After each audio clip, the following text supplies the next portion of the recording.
How do you get whatever you want? Take a minute to think about a recent situation in which you wanted something from another person. Maybe you wanted your partner to clean the dishes, or maybe you wanted a promotion from your boss, or maybe you wanted a person at a party to go on a date with you. Well, how did you get it? In an ideal world, we could all just ask for things that we want from people, and then they would comply. But the world is not perfect, and we can't get everything that we want on the first try. So, how do we get what we want? Well, there are a lot of honest, ethical answers to this question, but there are also unethical answers. If you attempt to get what you want through deception, lies, or indirect tactics, you are using a form of manipulation. And in this video, I'm going to be going over the 11 tactics of manipulation. Now, I'm not giving you these tools so that you can go out and manipulate others. Think of this video as a warning video. People are trying to manipulate you all day long, and if you can spot the signs of manipulation, you can see through them and have more control over your own decisions and your relationship with others. So, let's get started with the 11 tactics of manipulation. Number 1, charm. We all know someone who uses a wink and a compliment to get what they want. People want to feel attractive and wanted. Manipulators play into these feelings by being charming. They believe that when a person starts to get a little flirty, they'll start to be attracted to the manipulator and will be more likely to submit to the manipulator's demands. Number 2 is coercion. This tactic isn't all fun and flirty. When someone is coercing another to do something, they may use fear of harm or threats. They might say, "If you don't help me rob this bank, I'll kick your dog." The person being coerced may feel as though the consequences of not doing the action are worse than doing the consequences of the action. Number 3 is silent treatment. Silence is a surprisingly effective manipulation and negotiation tool. Silence makes us all anxious. If someone is silent or they refuse to speak, we may feel the urge to give in to their desires or give them something they want just to break the silence. Number 4 is reason. Not all manipulation tactics are unethical, but they may be used unethically. Reason is a great example of this type of manipulation tactic. People use reason or logical arguments to get what they want. They may tell a person, or maybe even themselves, something like, "If you help me rob this bank, you'll be able to feed your family." There's nothing really inaccurate about that though, right?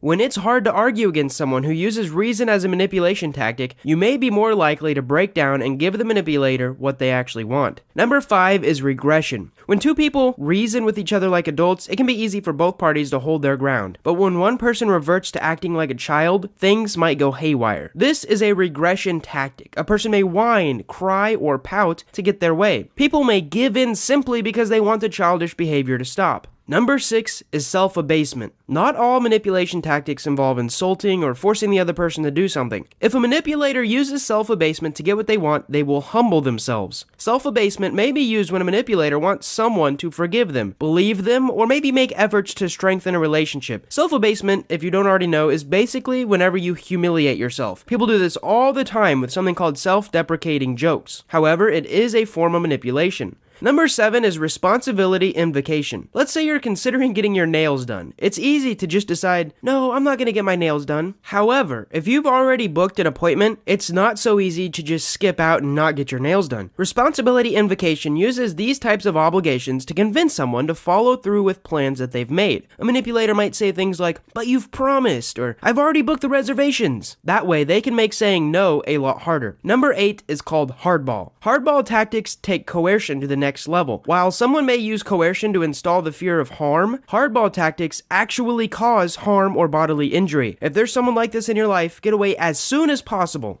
Number 9 is pleasure induction. For many, pleasure induction is a harmless manipulation tactic. When someone invokes the pleasure induction tactic, they're simply telling the person that the action that they were trying to get them to do will be fun and that the person will enjoy it. Come on, it'll be fun. What's the harm? However, it's still a form of manipulation. Number 10 is social comparison. The social comparison theory describes how we compare ourselves to others. Many people measure their success, their attractiveness, and the presence of personality traits through the comparison of others. Manipulators know this tendency really well. They will use social comparison to convince you to take action. Your friend at work does this for her partner. The celebrity in this magazine is on this diet, and you should be too. But he wears glasses and he's really attractive. Number 11 is monetary reward. Manipulators may play into a person's greed by offering them money to commit acts that they normally wouldn't commit. If you were offered $1 million, would you commit a crime? So now that we've gone through the 11 tactics of manipulation, who are master manipulators?